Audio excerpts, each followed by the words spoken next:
10 Mei tahun 2005 Kak. Baik, Adik Indah. Jadi di sini kita akan mengobrol sebentar, menanyakan tentang kondisi fisik Adik, juga psikososial Adik. Waktunya itu mungkin 10-15 menit. Apakah Adik bersedia? Boleh Kak? Baik, Adik, kamu dirawat di sini karena orang tua dan dokter melihat kamu tampak sangat sedih dan mulai menarik diri dari lingkungan. Bolehkah saya tahu apa yang sebenarnya kamu rasakan?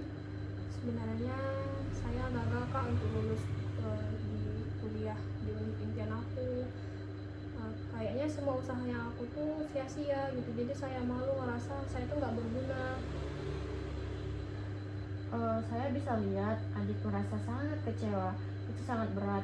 Tapi berada di sini adalah langkah yang berani. Artinya Adik peduli dengan diri Adik. Apa sebelumnya Adik pernah merasa seperti ini juga, atau pernah ke psikolog atau psikiater sebelumnya? Nggak pernah Kak, baru kali ini. Tapi kayaknya rasa mau hilang aja deh, nggak kuat. Terima kasih sudah jujur, saya senang.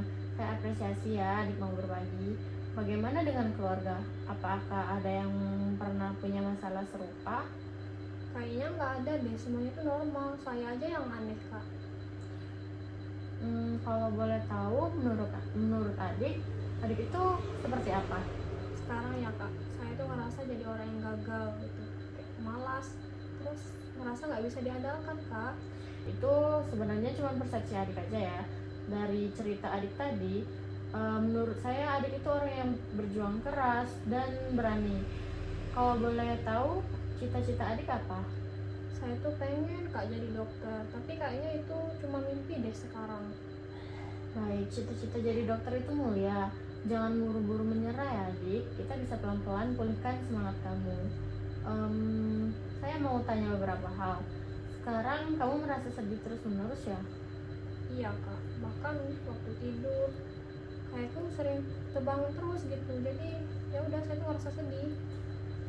Apakah Adik merasa tidak ada harapan? Iya Kak, kayaknya hidup saya tuh udah selesai deh. Apakah Adik sempat kepikiran menyakiti diri atau mengakhiri hidup? Dia sih Kak sempat, tapi belum berani. Saya senang Adik mau jujur. Itu penting banget.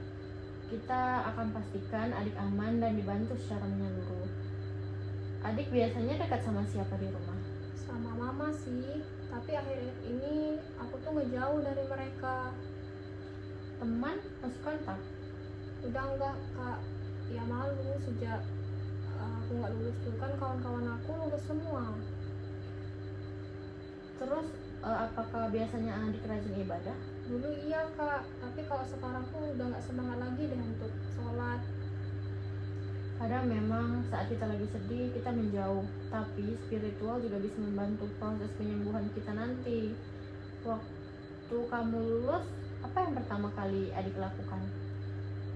Saya tuh langsung kunci diri di kamar, nangis, kayak nggak nafsu makan, terus malu aja ketemu orang-orang gitu.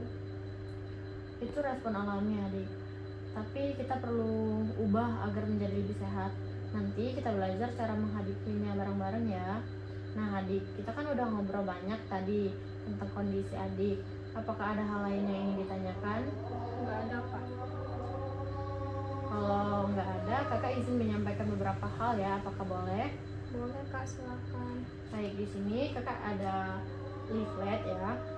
Jadi di sini yang Adik rasakan itu memang menyakitkan, tapi masih bisa dipulihkan ya Adik.